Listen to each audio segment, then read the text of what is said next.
By the first hard frost of that winter, Jacob Spivey had already learned to ignore the sounds of his house dying around him. But the crack that split the frozen mud in his north wall was different. It came from deep inside the timber, and it brought a cold that slid through the room like a blade. Jacob, the baby's lips are turning blue. I can see my breath inside the house. Not a breath of cold. Just like grandfather promised back in the old country. It was a secret the settlers would not understand until it was nearly too late, a knowledge older than the mountains. Months earlier, Lucas Halverson had walked into this valley carrying a burden that made men laugh. They called him the Moss Man before they ever learned his name. They can laugh all they want. The moss will speak for itself when winter comes. He built his cabin far from the others, on a high ridge where the north wind would test every seam, and he filled every gap with green-brown moss. And when the first killing frost descended on the valley, only one house stayed silent and warm. Lucas Halvorsen drove his axe into the frozen earth of the high ridge, claiming a patch no other settler wanted. The mud they use below will crack at the first hard freeze.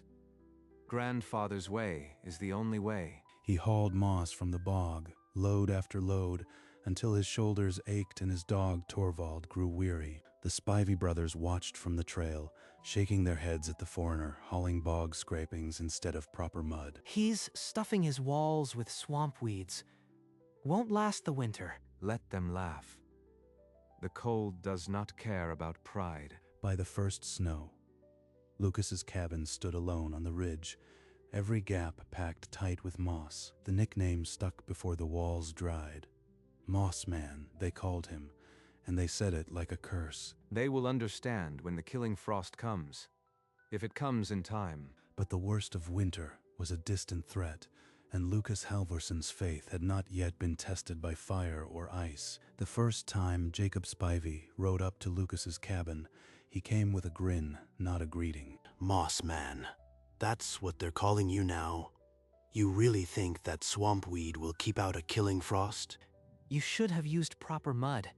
Even the Indians know better than to stuff their walls with bog scrapings. Their words are as hollow as their walls will be, come January. Sarah Whitfield passed along the lower trail, a basket on her arm. She did not laugh. You hear me, Halverson. We don't need your old country nonsense here. This is America. I hear you. The Spiveys rode off, their laughter trailing behind them like smoke, while Lucas turned back to the wall and pressed another handful of moss into the seam. The frost is a patient teacher.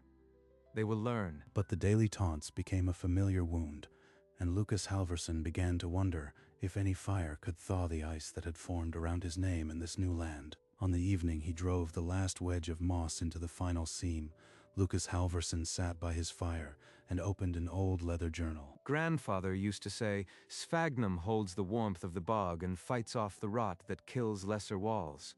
The memory of those old hands pressing moss into the gaps of a Norwegian cabin rose like a ghost in the firelight. Sphagnum, light as dry straw, packed with tiny air cells, and laced with a bitterness that bacteria could not stomach. The first cold nights settled over the valley like a whispered warning, and Lucas Halverson's cabin did not tremble. In Jacob Spivey's home, the cold found every crack the mud had promised to seal, and the family huddled closer to a stove that could not win. It's that damned warped timber. No mud can hold against a crooked log. They say the Moss Man's place is warm as summer inside. Must have bought a fancy iron stove with his foreign money. Let them credit the stove. The moss needs no thanks. But the mere whisper of frost was not the test. The true killing cold was still gathering its strength beyond the mountains. A week later, the hard freeze descended without mercy, and the mud chinking in Jacob Spivey's walls began to fail.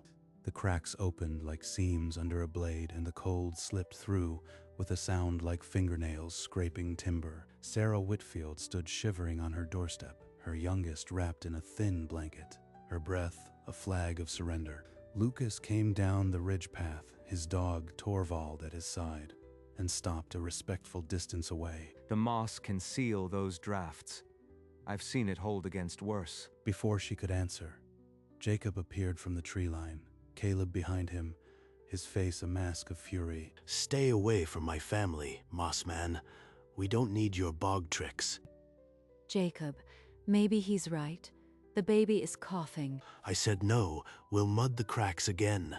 I won't be beholden to a foreigner. And so the valley pulled tighter around its pride, even as the cold promised to teach a lesson no one wanted to learn. Alone in his cabin, Lucas Halverson pressed his palm against a moss seam and felt a whisper of cold that should not have been there. The dry cold is robbing the moss of its moisture. It's pulling away from the wood. He worked through the night, repacking the gaps, his knuckles splitting against the frozen wood until the moss was stained red. Every seam must be tight. Grandfather knew the cold would test even the moss. His dog, Torvald, whined at the door, ears flat, sensing a change in the air that had nothing to do with the wind outside. In the settlement below, Jacob Spivey gathered men by the store and spoke of a foreigner whose strange ways had brought the cold down upon them. By morning, Lucas's hands were wrapped in rags, but the cabin held silent and still once more. They can say what they will. This house will stand. But the sky above the valley had turned to iron, and the killing frost was no longer a distant rumor. Lucas Halverson could seal his walls against the cold, but he could not seal the hearts of men who had already chosen to freeze rather than listen. That night, Sarah Whitfield climbed the ridge path alone, clutching her wheezing baby to her chest. Mr. Halverson, I need to see your walls. Please. Come inside.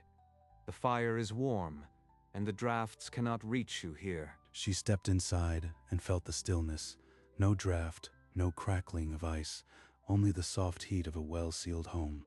Sphagnum moss. It traps air and resists rot. My grandfather taught me this. If Jacob knew I was here, he would call me a traitor. Take this pouch, use it. No one needs to know where it came from. Sarah tucked the pouch into her shawl, then hurried back down the ridge before dawn could expose her. Maybe one will listen before it is too late. But the sky above the valley was closing up, and the killing frost had not yet spoken its final word. Then the word spread. A storm such as none had seen in a generation was driving down from the north. This mud won't hold. It's freezing before it even touches the logs. The mud froze in the bucket before it reached the wall, turning brittle as old bone. The sky has that look. The coldest still has to come. Lucas gathered every last handful of dry moss he could find, tucking it into his cabin like a last defense. Forget the moss, man. Mud's what we've always used, and it'll hold if we work fast enough. This mud is useless. There's a way that works. I've seen it. But no one climbed the ridge that evening. Pride had frozen deeper than the ground. The walls will hold. If they don't, there is no second chance. And then the first snow of the killing frost began to fall, soft as a lie. The storm struck like a fist of frozen iron. Wind screamed through the valley, and the temperature fell off the edge of the world. Inside Jacob Spivey's home, the mud chinking gave way with a sound like breaking teeth. Frost poured through every gap. Jacob, please. The baby is turning blue. We have to go to the Moss Man's cabin. I will not crawl to that foreigner. We'll survive this like we've survived every winter. The wind has teeth tonight. Jacob's walls will not hold another hour. Torvald whined again, as if he understood the cost of the choice forming in his master's mind. I cannot watch them die. Grandfather would never have turned his back. In the Spivey cabin, Sarah wept as the frost settled on her baby's blanket like a shroud. Torvald, stay. Guard the fire. I will bring them back. And in the warmth of his moss-sealed home, Lucas Halverson made a choice that would cost him more than pride. Lucas Halverson wrapped a rope around his waist, anchored the other end to a post by the door, and stepped into the white void. The storm swallowed him whole. Frozen pellets stung his eyes, and each step forward felt like a step into nothing. He found the Spivey cabin half buried, the door sealed with a glaze of ice. Inside, Sarah clutched her baby, her lips cracked from cold. Caleb shivered against a wall that no longer held back the wind. You came for us? How did you even find us? I told you not to come, Moss Man. We don't need you. Jacob, for God's sake, the children are freezing. Let him help us. Pride will kill you all. There is warmth on the ridge. Come. Sarah wept, her frozen tears mixing with the frost on her baby's face. Jacob stared at Lucas, his jaw set, but the ice around his heart was beginning to crack. Your pride will kill us, Jacob. Look at your children. They're turning blue. I am trying to protect you. We can't trust his kind. Protect us? He came through a blizzard to save us, and you are still too proud to see it? I was wrong. God forgive me. I was a fool. Get the children up. Wrap them tight. Hold this rope and do not let go. No matter what you hear. They wrapped the shivering children in every rag they had and stumbled into the white, a single rope tying them to the moss man and to each other. The storm tore at them with frozen claws, but the rope held a thin lifeline through the screaming dark. Just a little farther.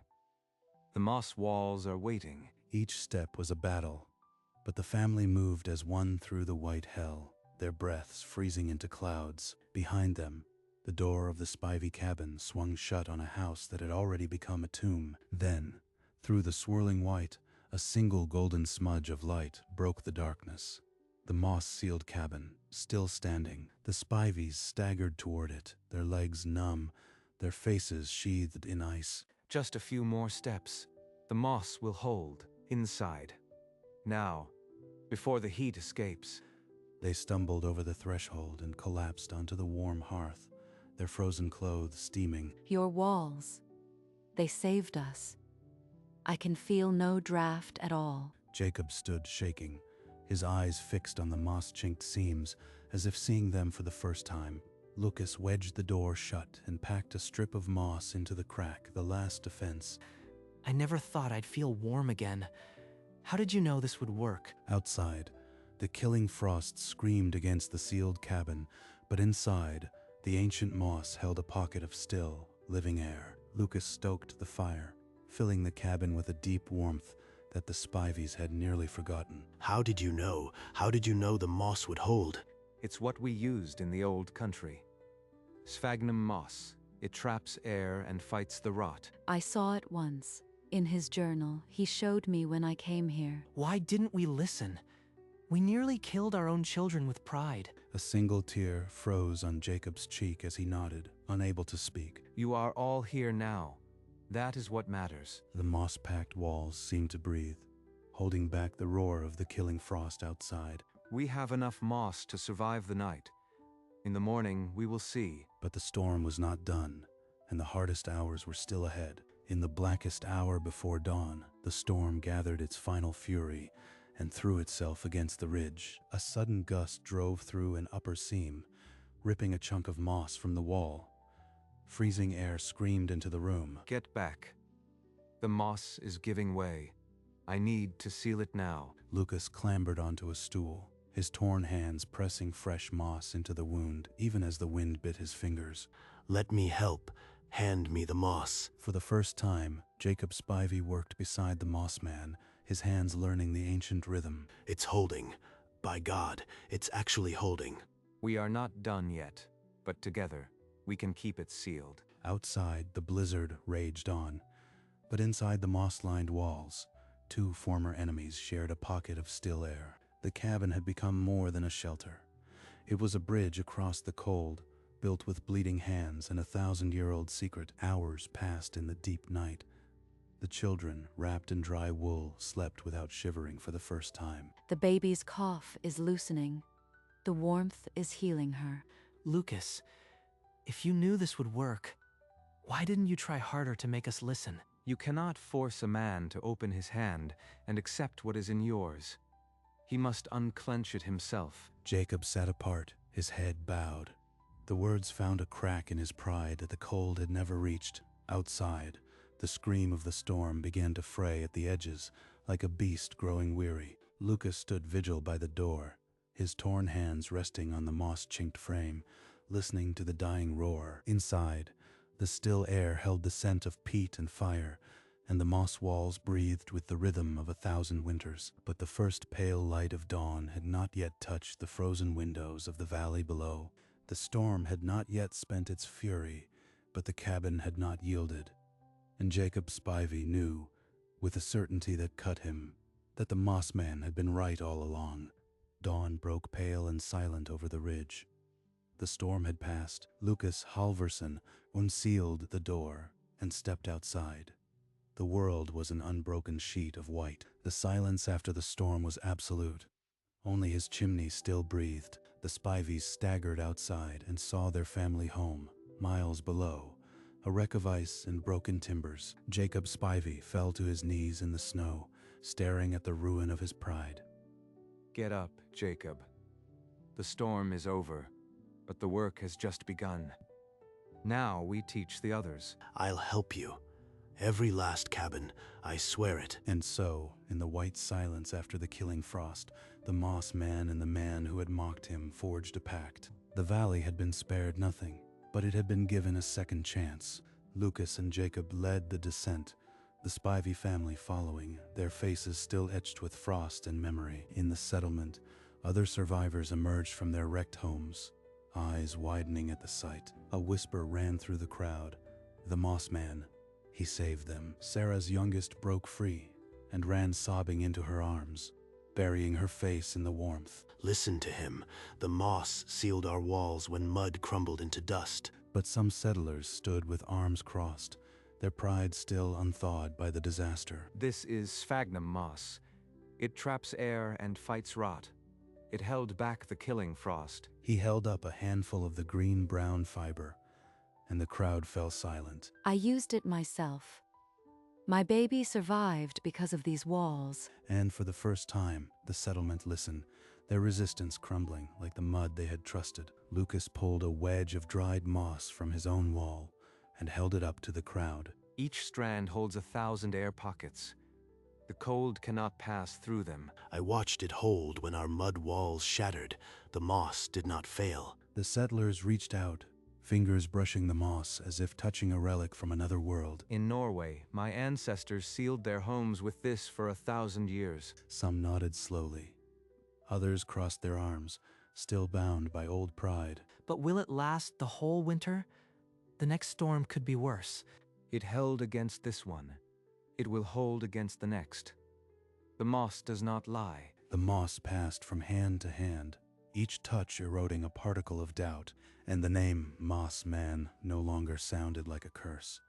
It sounded like a question and a hope. Look at my walls. I used the moss Lucas gave me in secret. Every seam held. Gasps rippled through the crowd. The doubters fell silent. I called him a fool. I nearly let my own family freeze for pride. We cannot let another storm catch us unprepared. We have to learn. I swore I would help. The Moss Man taught me with his own bleeding hands. One by one, the crossed arms fell. The settlement stood open to what it had rejected. I will show you where to find the moss and how to pack it. But we must work together. The cry went up before dusk.